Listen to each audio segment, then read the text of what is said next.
are you all of you? So today we will start our chapter number 10 in EVS and our chapter name is cooking food. तो चलिए start करते हैं अपना lesson. The food we eat is either raw or cook. देखिए जो भी हम खाना खाते हैं वो कच्चा भी होता है और पका हुआ भी होता है.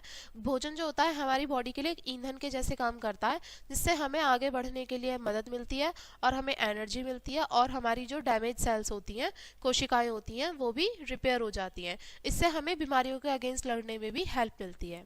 अब बात करते हैं रॉ फूड यानी कि कच्चा भोजन. Some food item are eaten raw. कुछ खाने के व्यंजन ऐसे होते हैं जिनको हम कच्चा खाते हैं. सारे फ्रूट होते हैं वो कच्चे खाए जाते हैं. कुछ सब्जियां होती हैं जिनको भी हम कच्चा खाते हैं जैसे कि एप्पल, कुकुम्बर, ऑनियन, नट्स, ये सभी चीजें कच्ची खाई जाती हैं. ठीक है. अब बात करते हैं कुक फूड की यानी कि पका हुआ भोजन. Most vegetable have to be cook before eating. अधिकतर जो सब्जियां होती हैं उनको खाने से पहले पका लिया जाता है. जैसे कि जितनी सारी दाल हो गई, चावल, मीट हो गया, फिश हो गया, इनको खाने से पहले पका लिया जाता है, पका लेना चाहिए. और हम चपाती खाते हैं, चावल खाते हैं, सब्जियां खाते हैं, ये भी पका कर ही खाते हैं. ठीक है. अब है मेथड ऑफ कुकिंग फूड यानी कि जब हम खाना पकाते हैं तो उसके तरीके. Cooking can be done in a number of ways depending on how we want to eat the food. देखिए जो कुकिंग होती है वो डिपेंड करती है कि मतलब किस तरीके से आप मतलब क्या खाना चाह रहे हो, उसके बेस पे डिपेंड करती है. तो यहाँ पर आपको नीचे कुछ तरीके दिए हैं खाना पकाने के. सबसे पहला है फ्राइंग यानी कि किसी चीज को तलना. Frying require food to be cook in hot boiling oil or butter. Frying का मतलब होता है कि हम जो भी चीज बना रहे हैं उसको हम ऑयल में या फिर बटर में उसको डीप फ्राई कर रहे हैं, उबलते हुए ऑयल में, बॉइलिंग ऑयल में उसको फ्राई कर रहे हैं. When we put a small amount of oil और ghee it is usually called shallow frying. जब हम छोटे से अमाउंट में थोड़ा ही तेल या घी डाल के उसको हल्का सा बस फ्राई करते हैं तो उसको हम शैलो फ्राई बोलते हैं. जैसे कि पराठा, डोसा, ये सभी शैलो फ्राइंग के ही एग्जाम्पल है. When the food is completely dip into the oil we call it deep frying. जब हम तेल को मतलब खाने को पूरी तरीके से ऑयल में डाल देते हैं और उसको फ्राई करते हैं तो उसको हम फ्राइंग बोलते हैं. जैसे कि ये फ्राइंग प्रोसेस जो हम पूरी बनाते हैं ना ऑयल में पूरी तरीके से डिप करके, तो वो डीप फ्राइंग हो गया. पकौड़ा, कटलेट, पूरी, फ्रेंच फ्राई, ये सभी इसी तरीके से बनाए जाते हैं. It is usually done in A fry pan और ए कॉल्ड्रिन, कढ़ाई. और ये सभी किस में होता है, या तो फ्राई पैन में होता है या फिर एक कढ़ाई में ही यूजुअली होता है. नेक्स्ट मेथड है बॉइलिंग. बॉइलिंग यानी कि उबालना. जब हम खाना बहुत गर्म पानी में पकाते हैं तो उसको हम बॉइलिंग कहते हैं. जैसे कि पोटैटो हम बॉईल करते हैं, नूडल्स बॉईल करते हैं, है ना.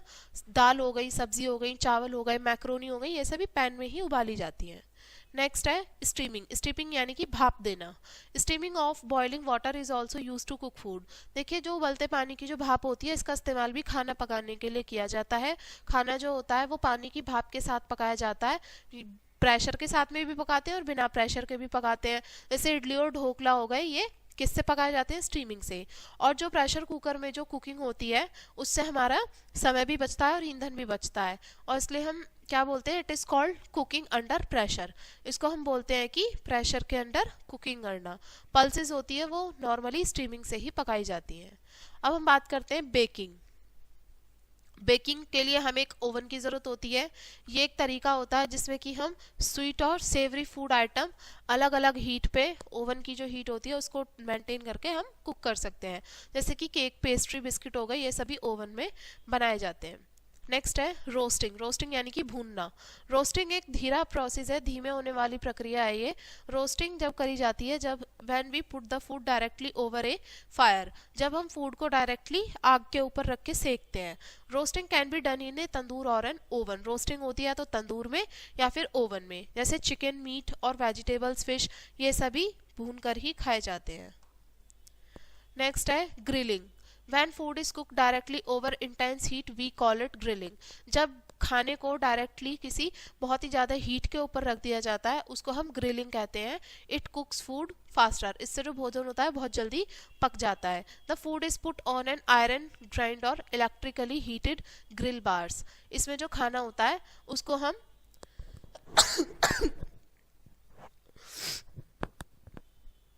The food is put on an iron grid on electrically heated grill bars. इसमें जो खाना होता है वो कहाँ रखा जाता है, आयरन ग्रिड पे या फिर बिजली से चलने वाले जो हीटेड ग्रिल बार होते हैं उसमें खाने को रख के पकाया जाता है. ऑयल भी अप्लाई किया जाता है ग्रिल बार से जिससे कि फूड जो है वो उस पर स्टिक ना हो, चिपके ना. जैसे कि स्टिक कबाब हो गए, हैमबर्गर्स हो गए, ये सभी ग्रिल्ड होते हैं. अब बात करते हैं वेसल्स यूज फॉर कुकिंग, किन बर्तनों का इस्तेमाल किया जाता है खाना पकाने के लिए। Different food item to be cook in different vessel and utensils, अलग अलग प्रकार के जो भोजन होते हैं वो अलग अलग प्रकार के बर्तनों में पकाए जाते हैं। अलग तरीके के जो बर्तन होते हैं वो कुकिंग के लिए इस्तेमाल किए जाते हैं। Utensils can be made of metal, जो बर्तन होते हैं वो अलग अलग मेटल से, धातु से बने होते हैं, जैसे स्टील से, तांबे से, ब्रास से, एल्यूमिनियम से, लकड़ी से, प्लास्टिक से, मिट्टी से और आयरन से। और फिर अब बात आती है कॉल्ड्रिन। कॉल्ड्रिन यानी कि कढ़ाई और फ्राई पैन जो होते हैं, ये फ्राई तलने के लिए इस्तेमाल होता है इनका। प्रेशर कुकर जो होता है और कुकिंग पॉट जो होता है, पतीला, इनका इस्तेमाल किया जाता है स्टीमिंग के लिए या बॉइलिंग के लिए। तवे का इस्तेमाल किया जाता है शैलो फ्राई के लिए।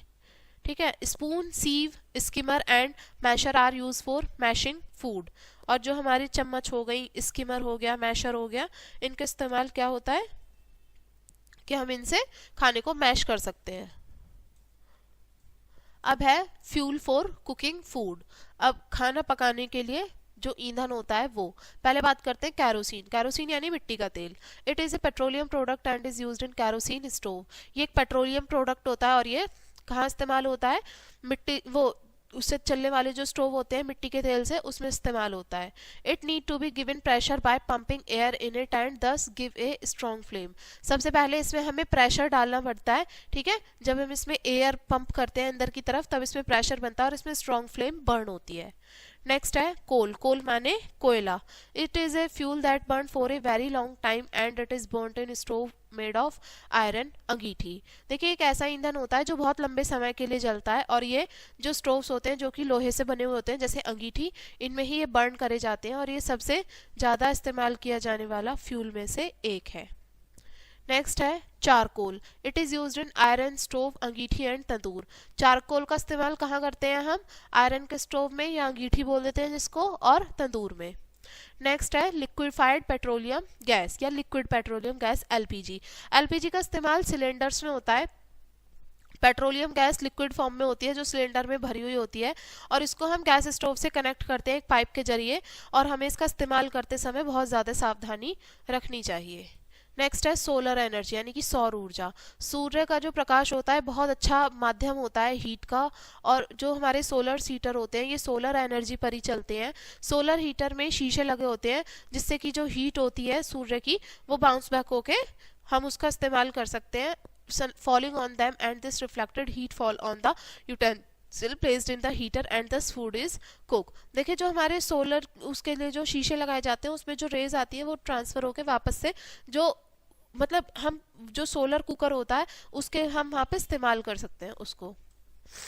तो ये था हमारा लेसन। चलिए अब इसके कुछ इंपॉर्टेंट पॉइंट्स एक बार को डिस्कस करते हैं। Pulses, dal, rice, meat and fish have to be cook before eating. दाल हो गई, चावल, मीट और फिश, ये सभी पकाए जाते हैं खाने से पहले। कुकिंग से हमारा जो खाना होता है वो टेस्टी हो जाता है और पचने में भी आसान होता है। Frying require food to be cook in hot boiling oil or butter. Frying के लिए हमें ज़रूरत होती है कि जो खाना होता है वो हमारा गर्म उबलते हुए तेल या मक्खन में बनाया जाता है। जब खाना हमारा डायरेक्टली इंटेंस हीट के ऊपर पकाया जाता है तो उसको हम ग्रिलिंग बोलते हैं। तो ये था हमारा लेसन एंड आई होप आपको ये लेसन समझ में आ गया होगा। वीडियो को ही एंड करेंगे इसी लेसन के साथ में एंड थैंक्स फॉर वॉचिंग।